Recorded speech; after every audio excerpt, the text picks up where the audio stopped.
ஐயப்ப பக்தர்களே, ஆன்மீக அன்பர்களே, அனைவருக்கும் வணக்கம்.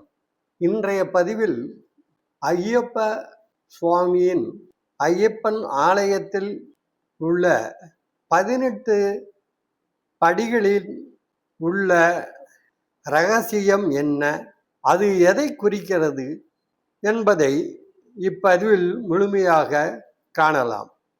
ஒவ்வொரு பக்தரும் அறிய வேண்டிய தகவல் இது. இதை தெரிந்து கொண்டால் ஐயப்பனின் அருள் நிச்சயம் கிடைக்கும். எனவே முழுமையாக அறிந்து கொள்ள வீடியோவை முழுமையாக பாருங்கள். தங்களுக்கு பிடித்திருந்தால் like, share, comments and subscribe செய்யுங்கள். இப்பொழுது வீடியோவிற்குள் செல்லலாம்.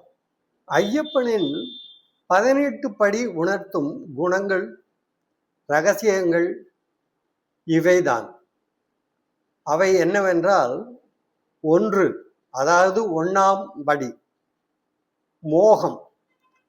பற்று உண்டானால் பாசம், மோகம் ஏற்பட்டு புத்தி நாசமடைந்து அழிவு ஏற்படும் என்பதை உணர்த்துகிறது 1வது படி. 2, குரோதம்.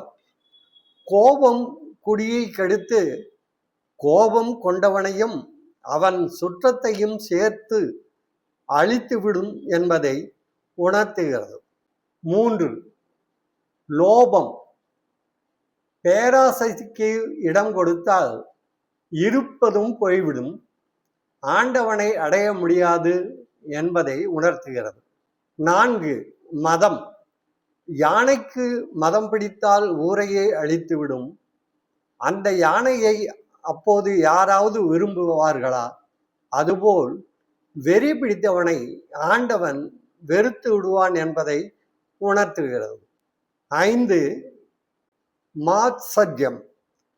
மனதில் பொறாமையை நிலைநிறுத்தி வாழ்பவனுக்கு வேறு பகையே வேண்டாம், அதுவே அவனை அழித்துவிடும் என்பதை உணர்த்துகிறது. 6, வீண் பெருமை. இது பெரிய அசுர குணத்தை உருவாக்கும்.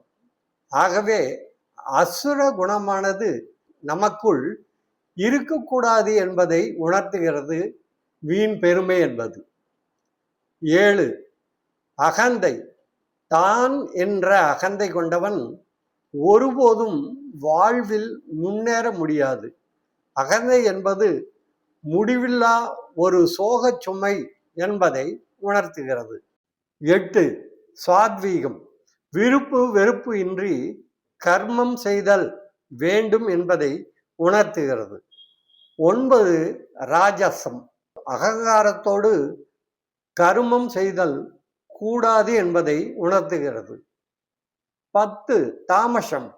அற்ப புத்தியுடன் செயல்படுவது. மதிமயக்கத்தால் தீமை செய்வது ஆகியவை கூடாது என்பதை உணர்த்துகிறது. 11, ஞானம். எல்லாம் ஆண்டவன் செயல் என்று அறியும் பேரறிவு என்பதை உணர்த்துகிறது. 12, மனம். நம் மனம் கெடாது, பிறர் மனம் வருந்தாது நாம் வாழ வேண்டும். எப்போதும் ஐயன் நினைவே மனதில் இருக்க வேண்டும் என்பதை உணர்த்துகிறது. 13, அஞ்ஞானம். உண்மை பொருளை அறிய மாட்டாது மூடி நிற்கும் இருள் என்பதை உணர்த்துகிறது. 14, ஆண்டவனை கண்கூட பார்க்க வேண்டும் என்பதை உணர்த்துகிறது. 15, காது. ஆண்டவனின் மேலான குணங்களை கேட்டு அந்த ஆனந்த கடலில் மூழ்க வேண்டும் என்பதை உணர்த்துகிறது. 16, மூக்கு. ஆண்டவனின் சன்னதியிலிருந்து வரும் நறுமணத்தை முகர வேண்டும் என்பதை உணர்த்துகிறது. 17, நாக்கு. கடுஞ்சொற்கள் பேசக்கூடாது என்பதை உணர்த்துகிறது. 18, மெய். இரு கரங்களால் இறைவனை கைகூப்பி தொழ வேண்டும். கால்களால் ஆண்டவன் சன்னதிக்கு நடந்து செல்ல வேண்டும். உடல் பூமியில் படும்படி விழுந்து ஆண்டவனை நமஸ்கரிக்க வேண்டும் என்பதை 18ஆம் படி உணர்த்துகிறது. இந்த 18 வித குணங்களில் நல்லவற்றை பின்பற்றியும் தீயவற்றை களைந்தும் வாழ்க்கை படியில் ஏறி சென்றால்தான் இறைவன் அருள் கிடைக்கும், அருள் நமக்கு கிடைக்கும். இவையே சபரிமலை தர்மசாஸ்தாவின் 18 படிகள் உணர்த்தும் தத்துவம் ஆகும். ஐயப்ப பக்தர்களே, சபரிமலையின் 18 புனித படிகளை நாம் தினமும் பார்க்கிறோம். ஒவ்வொரு ஆண்டும் கோவிலுக்கு செல்லுகிறோம். இருமுடி கட்டி 18 படிகளில் ஏறுகிறோம்.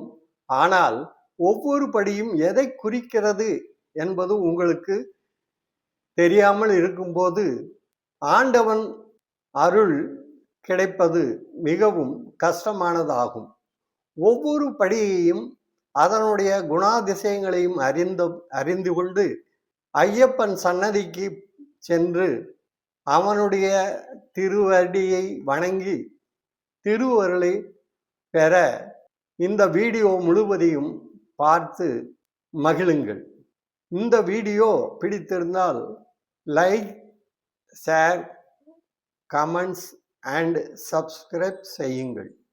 கடுமையான விரதங்களை கடைபிடித்து ஆண்டுதோறும் ஐயப்பன் சன்னிதானத்திற்கு சென்று வழிபட்டு வரும் ஐயப்ப பக்தர்கள் அனைவருக்கும் ஐயப்பனின் அருள் கிடைக்க ஓம் சிவஓம் பக்தி சேனல் மனதார ஐயப்பனிடம் வேண்டி அருள் புரியும்படி கேட்டுக்கொள்கிறது.